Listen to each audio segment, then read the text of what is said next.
Suppose, when looking at simple harmonic motion, we are tracking, ideally, a motion that can be tracked with the equation that the position as some function of time, assuming one-dimensional motion along a dimension we define as x, can be tracked as equal to the amplitude, the distance from the center to its farthest stretching point, times the cosine of omega t plus some phase shift. Now, let's do one example of this. Suppose that I've got a case where I've got a time of 3 seconds, and I know that the full oscillation, capital T, because again, we use capital letters for damn it, thing is thing. Let's say that that has a time of oscillation of 5 seconds, so it's not fully through 1, and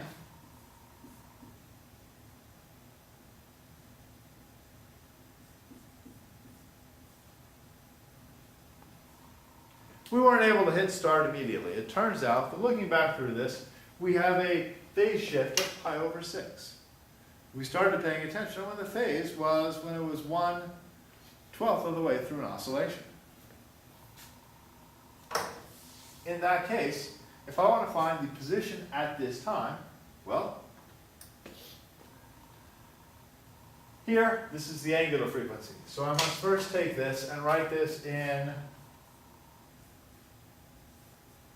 gives us the frequency, the period is 5 seconds.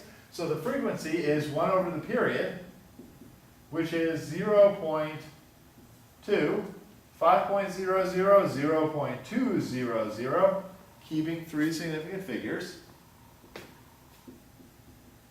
hertz, and the angular velocity will be 2 times, pi is on here somewhere, times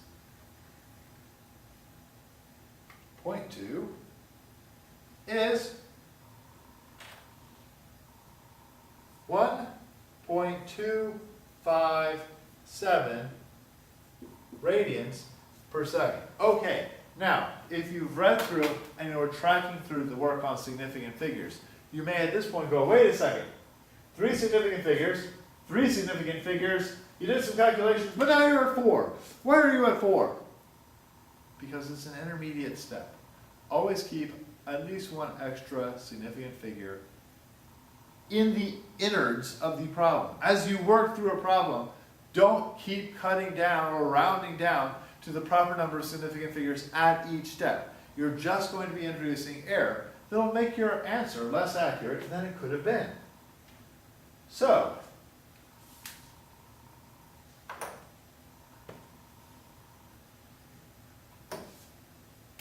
the position x at t is equal to 3 seconds is equal to, oh goodness, I need an amplitude. Let's say that the amplitude is 12 centimeters, a number I just made up off the top of my head.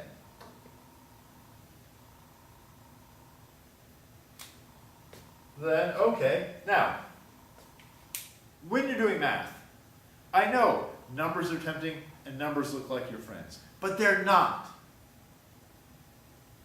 Don't put numbers in until the very, very final step.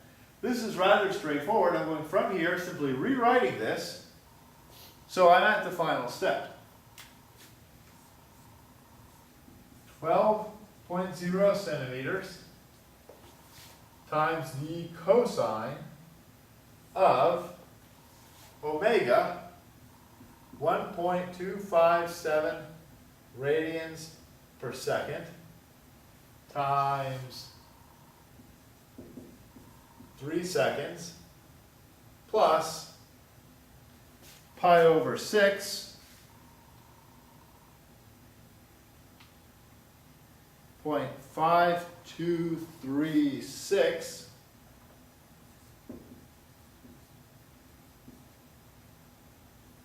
radians. So I've got radians per second times seconds, which gives me radians, or units of angle, which is good because that's what I'm calculating. Here I'm calculating an angle.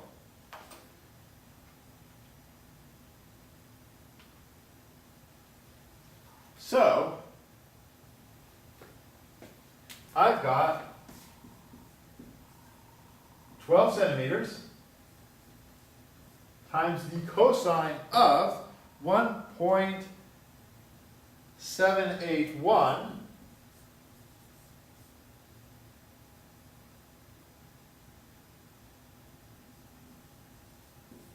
radians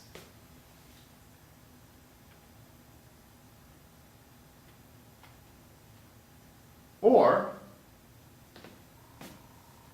now I reduce this down to the proper number of significant figures.